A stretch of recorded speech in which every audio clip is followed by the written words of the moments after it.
Nous allons maintenant passer à notre leçon à trous.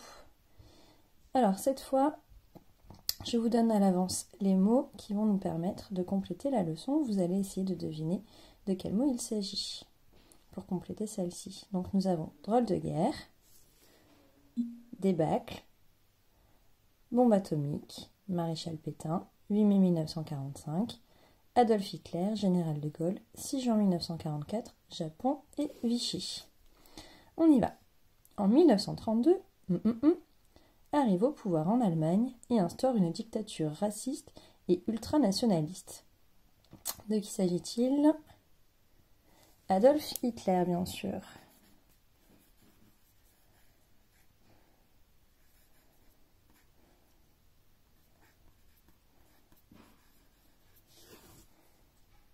Peu à peu, il conquiert les pays voisins. Quand il s'attaque à la Pologne, la France et le Royaume-Uni lui déclarent la guerre le 3 septembre 1939. Commence alors une... Les armées se font face sans combattre. Alors, de quoi s'agit-il d'après vous? C'est une drôle de guerre.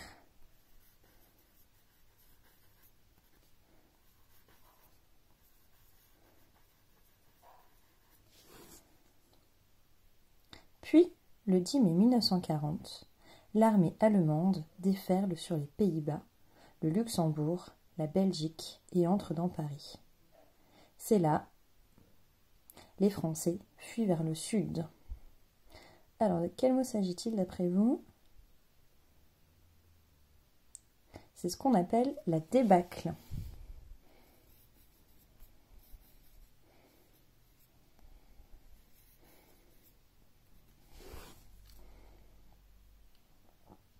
Le accepte de signer un armistice le 22 juin 1940. De qui s'agit-il? Donc le maréchal Pétain.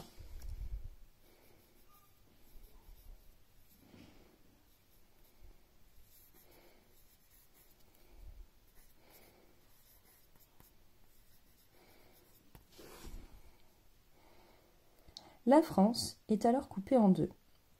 La zone occupée est gérée par les Allemands. La zone libre par le gouvernement de Vichy.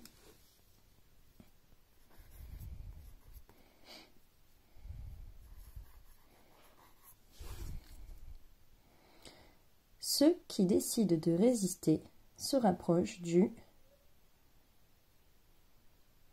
Il s'agit du général de Gaulle.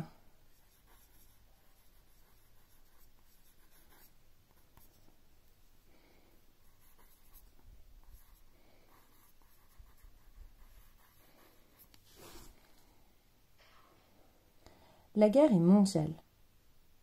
L'Allemagne règne sur l'Europe.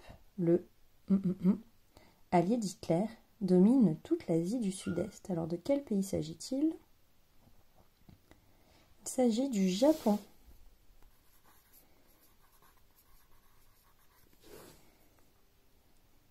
Mais, à partir de 1942, l'armée allemande essuie des revers face à l'armée soviétique. Les Alliés débarquent en Normandie. Les pertes humaines sont énormes. Alors, quelle est la date du débarquement? C'est le 6 juin 1944.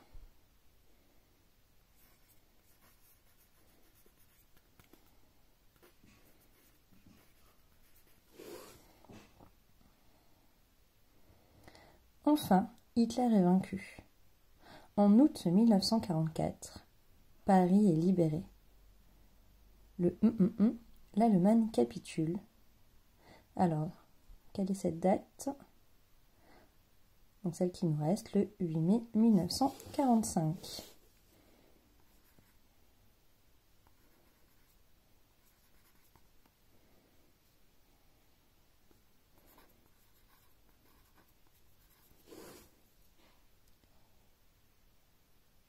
Suivi par le Japon en août, anéanti par les d'Hiroshima et Nagasaki. Donc on l'a vu tout à l'heure dans la vidéo. Il s'agit des bombes atomiques.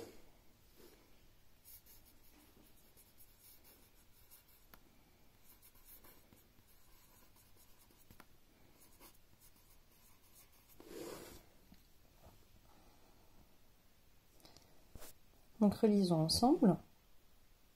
En 1932, Adolf Hitler arrive au pouvoir en Allemagne et instaure une dictature raciste et ultranationaliste.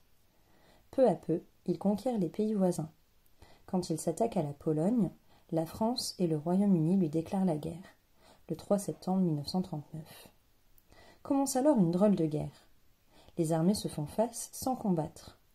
Puis, le 10 mai 1940, l'armée allemande déferle sur les Pays-Bas, le Luxembourg, la Belgique et entre dans Paris. C'est la débâcle, les Français fuient vers le sud. Le maréchal Pétain accepte de signer un armistice le 22 juin 1940. La France est alors coupée en deux. La zone occupée est gérée par les Allemands, la zone libre par le gouvernement de Vichy. Ceux qui décident de résister se rapprochent du général de Gaulle. La guerre est mondiale, l'Allemagne règne sur l'Europe. Le Japon, allié d'Hitler, domine toute l'Asie du Sud-Est. Mais à partir de 1942, l'armée allemande essuie des revers face à l'armée soviétique. Le 6 juin 1944, les Alliés débarquent en Normandie. Les pertes humaines sont énormes. Enfin, Hitler est vaincu. En août 1944, Paris est libéré. Le 8 mai 1945, l'Allemagne capitule, suivie par le Japon en août, anéantie par les bombes atomiques d'Hiroshima et Nagasaki.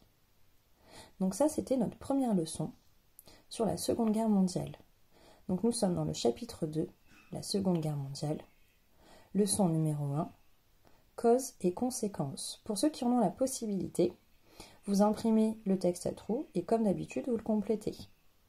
Et vous le collerez sur votre feuille de classeur après avoir écrit le titre de la leçon. Pour ceux qui ne peuvent malheureusement pas photocopier, vous aurez un petit peu plus de travail puisqu'il vous faudra recopier la leçon entièrement sur votre feuille de classeur.